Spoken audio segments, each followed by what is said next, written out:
Eyo Broski, uyu ni P1 Promoter, iyi ni Truth TV Rwanda, ngarukanye n'umutumirwa by'umwihariko rero nari naramushatse igihe kinini even n'umwe cyangwa tuba turi kugitambutsa kuko hariho n'abandi bagikeneye cyangwa se n'abandi bakeneye kwambara neza bagasa neza bitabahenze n'ubundi kabisa batugana ibyo bintu tubirimo byo kwambika abahanzi. Yego, ariko n'umuziki by'umwihariko uracyari kuwukora cyane yuko mu minsi ishize twahuye urimo ushutinga indirimbo, uraza kutubwira uburyo yitwa, even wanambwiye ko ufite projet yo kuba uri gukora kuri album yawe, bihagaze bite, byo biteye bite? ukuntu urwo rugendo rumeze ndabifata nk'ari urugendo kuko ubwo ruracyakomeje. Ni urugendo rurimo ibice bigiye bitandukanye, harimo njyewe Zilbrez, harimo aho nturuka, harimo aho nakuriye ndetse n'aho ngeze ubu ngubu. Muri iryo huriro ry'ibyo bintu mubwiye umubare w'ibintu bigera muri 4 niho harimo igisobanuro cy'urugendo kushize, ariko finally ndamuzanye. So iyi ni Truth TV Rwanda, ndongeye ndagarutse by'umwihariko, ariko noneho ntago ngarutse njyenyine nkuko nari bikubwiye, ni karibu. Yeah, it's a Zilbrez, yeah. Yeah, ako kandi ariko wongera wibwira abadukurikiye mu buryo bw'inganzo. Okay, let's go. Yeah, njya nibuka ukuntu tujya tumesa, uvuga utamaze nk'unyuguza, ucagiye njyewe mba medita kwa kundo ujya umamaze, baby you killing me so bad, nkaba weakness aho mu mafi, kwa kundi njye mba nasi, how give water this society. Yeah. Yeah. By'umwihariko rero Ziri, buriya ngiye ndi umwe mu bakunzi bawe kuko ubufana bwo burarangira cyangwa se iki, ariko by'umwihariko ngiye ndi umwe mu bantu bakunda umuziki wawe. So niyo mpamvu rero navuze ni reka nkutumire tuganirize nka Truth TV Rwanda amaproje ufite, cyane cyane yuko twe dushyigikira abantu bafite impano even noneho mu gisata cya showbiz nyarwanda. Ziri, ni karibu, nongere nkuhe karibu, nongere nkuhe ikaze muri Truth TV Rwanda. Yego, murakoze cyane. Muri iyi minsi uhugiye he? Yohana kabisa, muri no minsi ko ibintu bimeze muri society iri hano hanze biragoranye kugira ngo upfe gufatisha umuntu yicaye mu rugo kabisa. Arabizi mu buzima busanzwe nyine bagomba kuba kugira ngo abeho. Yabo niyo muvu nyine isanzwe ku bajene, usanga nyine umuntu aba kwiga, nyuma yo kwiga akajya muri society yo gushakisha ubuzima. Yewe natwe nanjye cyangwa se n'undi ari wese ntabwo wapfa kumubona gutyo nyine ari aho ngaho kabisa. Turi kubyuka turi mu buzima bugenda bitandukanye, aba ari ya mihigo. Nk'uko musanzwe mubizi ni Zilbrez, none kabisa murakoze. Ziri, by'umwihariko rero nkikomeza kukubaza, turimo tuganira, uretse apare y'umuziki nyine ku ruhande atari ubuzima bw'umuziki muri iyi minsi, hari nageze guhura n'umujene mugenzi wawe mwakundaga gukorana gahunda zijyanye n'amashusho, ambwira ko uhugiye mu bintu bijyanye no kwambika abahanzi. Ndavuga se Ziri yavuye mu muziki none ari kwambika abahanzi, cyangwa ni kwa kundi uvuga ati aho niho ndi gushakira umugati ariko n'ubundi ndacyari muri industry? Yeah, nkuko bimbwiye nta nduri vugira ubusa. Nk'ibisanzwe n'ubundi koko bibaho muri ya move yo gushakisha ibigendo.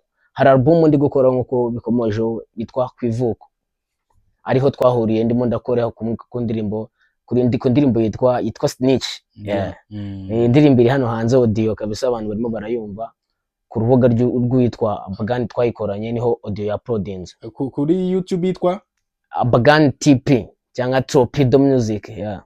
Okay, even hari indirimbo yawe nakunze umwaka ushize yitwa Gapapu, even ndi kuri iyo album nayo, the same album. Yeah, nayo ni muri track zikubiye kuri album. Izina rya album nyirizina ni irihe? Album yitwa Kwivuko. Yitwa Kwivuko. Yeah. None ni message iri muri iyo album, ari ukuntu umuntu akora album avuga ati haza bakubiyemo message izi, ni ibihe bintu nyirizina bizaba bikubiye, cyangwa se ni ihe mizigo uduhayeho nk'agakeregeshwa cyangwa se ukatwibiraho nk'ibanga? Kwivuko, yeah, ikubiyemo ibiki? Kwivuko ukuntu bimeze cyangwa se igisobanuro cy'album ni kwivuko nk'uko uri kubyumva, ku cyaro cyangwa se nyine muri karitsiye cyangwa se hahandi muri hood muri hood hahandi nyine umuntu aba yaraturukanye uturuka ku bwana kuzamuka. Yego icyo insanganyamatsiko irimo cyangwa se intumbero irimo muri alubumu niyo guhera ku ivuko. Hari mu magambo make hari abana twakuranye tugero bamwe nabo bisanga bari talented, ariko nyine bakaba nabo bagikomeje gukora nkatwe twese bagishakisha kugira ute kuba babona ahantu bagaragariza izo mpano zabo. Abo bantu rero album yanjye niyo yiganjemo abo bantu, harimo abo bana bafite impano, izo mpano kabisa. Ni album nzanye ngewe ijemo abo bantu twakuranye cyangwa se abo bantu bo kwivuko dukora ibintu bimeze kimwe cyangwa se turi umujyo umwe. Nibo rero nagiye ngenda mfata ngenda mbegeranya indirimbo turazikorana kabisa zigera muri 15. Ubu ni ukuvuga ngo mu buryo bw'amajwi album yararangiye cyangwa hari izindi ndirimbo ukiri gukoraho muri rusange? Wenda ukuntu bihagaze nuko umuziki urahenda, noneho nkatwe tuba tukishakisha, tuba tutari twagera kuri standard yo kuvuga ngo mfite amafaranga yo gukora umuziki, ayo kurya, ayo kwiyambika, ayo gufasha umuryango, nyine utaragera kuri icyo kigero. Umuziki ubuhenze, nubwo abantu ushobora gusohora indirimbo umuntu ntayirebe cyangwa se nabe proud yo kuyireba kubera ko aba kigupinga, se nabyita ko bari kukigupinga, ahubwo ari cyo kigero uburiho. Hari igihe ukora indirimbo umuntu akanga kuyireba bitewe n'uburyo wayikoze. Ntago Bruce Melody cyangwa se Element cyangwa se n'abandi bantu bafite amafaranga bashora mu muziki ntago azasohora indirimbo. Niba ndi kubyumva neza, ni ikibazo cya karite mufite. Icyo nacyo nicyo kabisa, kuko karite nayo irakonta. Dufite ikibazo cya karite, noneho abantu dufite icyo kibazo cy'iyo karite ntago hari abo droppinga umuntu akaba atabireba, ariko abo ntago twebwe ntago tubitayeho. Twebwe duhanze amaso gukora. Niyo mpamvu njye nasubiye ku ivuko nkavuga ati ese kubera iki najya kwirukira kugera kure kandi nabanje guhera hehe mu rugo.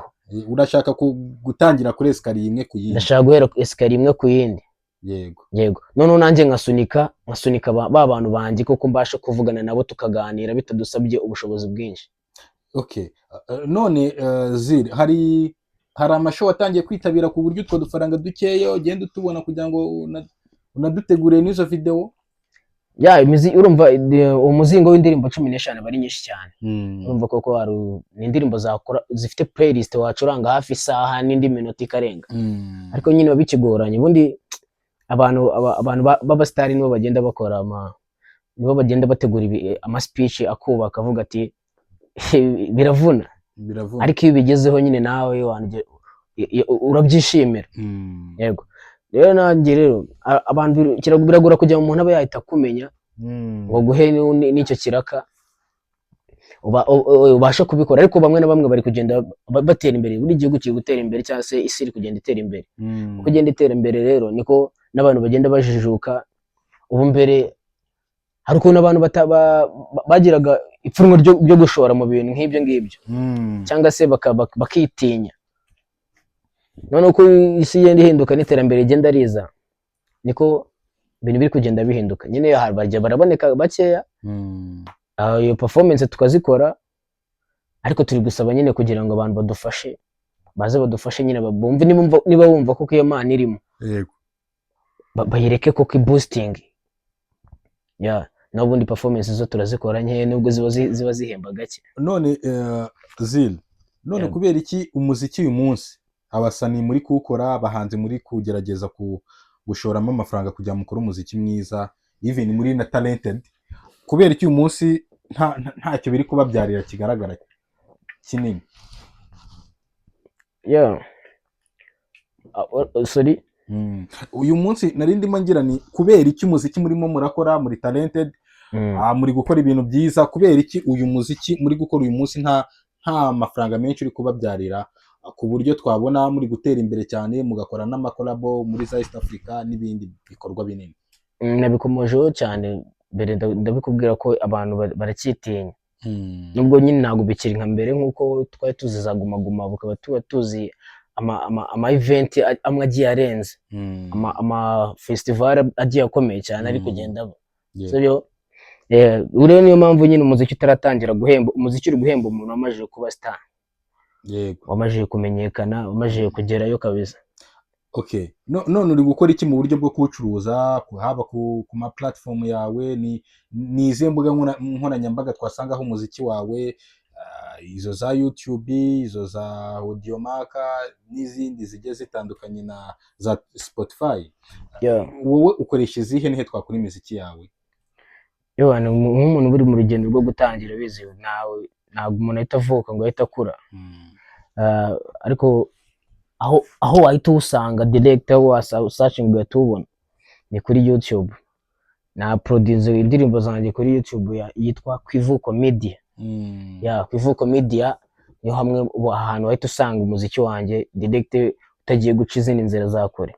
Ariko nsaba n'Imana nyine, ndetse n'abo bantu banjye bamwe banjye basanzwe, babandi batari abafana, ahubwo ari abantu bankunda, abangabo turi kumwe, basaba ko mu minsi iri imbere ndabahereza n'izindi platforms zanjye, bakazajya babasha kugira ute kunkurikirana, kugira ngo ubwo bufasha cyangwa se izo nama cyangwa se ibyo bitekerezo bakomeze kubinyungura, bambwira ukuntu nabasha gukora urwo rugendo. Yego. Ziri, turimo tugana ku musozo, ndagira ngo tugiye kugera muri sama mu minsi iri imbere mikeya. Uri kuduteganyiriza iki muri aya mezi kwa gatanu, kwa gatandatu no kwa karindwi? Nk'uko nabikomojeho, mfite album yitwa Kwivuko. Ni imwe muri album ndimo ndakoraho, ariko ngiye kujya nyisohora 5 cyangwa se 5 indirimbo 5. Ubwo urumva no kuyisohora gatatu, hashize guturuka mu kwa mbere hashize amezi agera muri 4, ariko ngiye kudropinga 5. EP nzabandanya nohereza EP 5, ariko n'ubundi na album ikubiye hamwe. Yego. Ubu ngiye 5 ziramaze kurangira.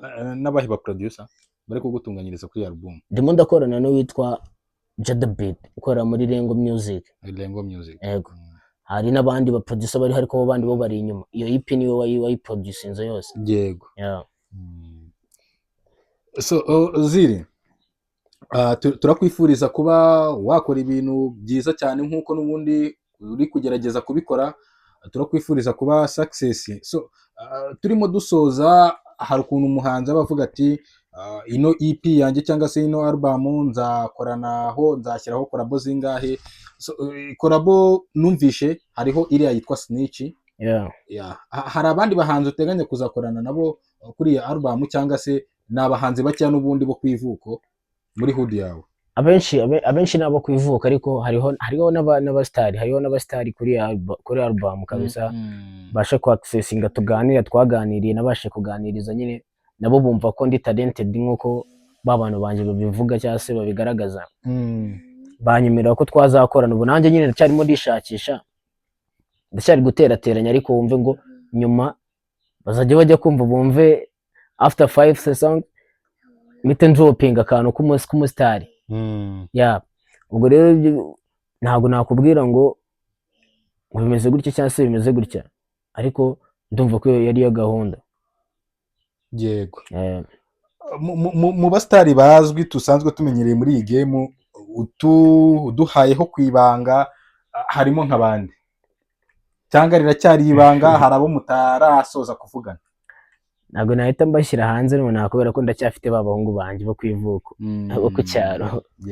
Mfite babahungu ba Gidmora, ndacyafite ba Baganshot, ndacyafite ba Fins, ndacyafite ba Vocal Chris, ndacyafite ba Sister ba Marayika, ndacyafite ni benshi cyane, ndacyafite ba Bright, no ndacyafite man bro, ndacyafite abahungu banje benshi n'abakobwa, ngira ngo tuze dukubita hasi mu kibuga, noneho n'abandi babashe kuza nabo bagaragare izo mpano ziri hanze n'andi nazo tuzegeranye.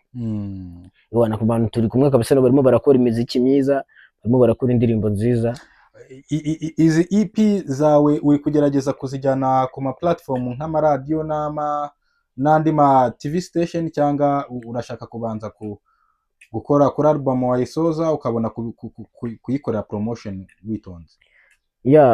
Ubwo uko bigenda bucya niko ibintu bigenda byaguka, bigenda byongera. Today yabaye iyo first EP yabaye Dropout, akurikireho kuyikora mu bijyanye n'amashusho irangire, urumva ikiba gisigaye ni ukugira ute, ni ukuyikora promotion.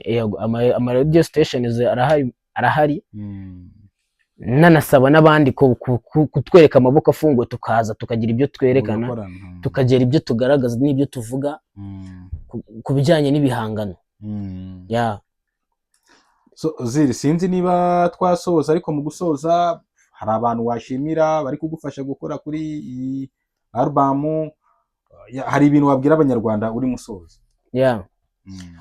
Abo gushimira bo ni benshi, ndashimira abanyarwanda muri rusange, ndetse tunakomeza no kwibuka twiyubaka.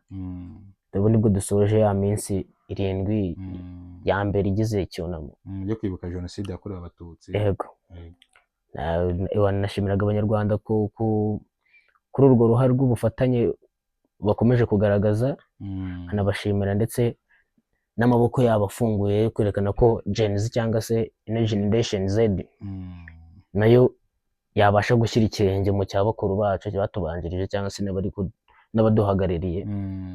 Yego, ndabashimiye, nanashimira n'abandi banjye bahoraho, ntabwo nabura kubashimira. Ku muntu ugushaka mu bijyanye no kuba wamuha cyangwa ari nk'umusani cyangwa se ari nk'umuhanzi ushaka ko mukorana collabo, yakubona gute? Ku muntu ushaka ku bijyanye n'umodeli cyangwa se ku bijyanye n'imyambaro,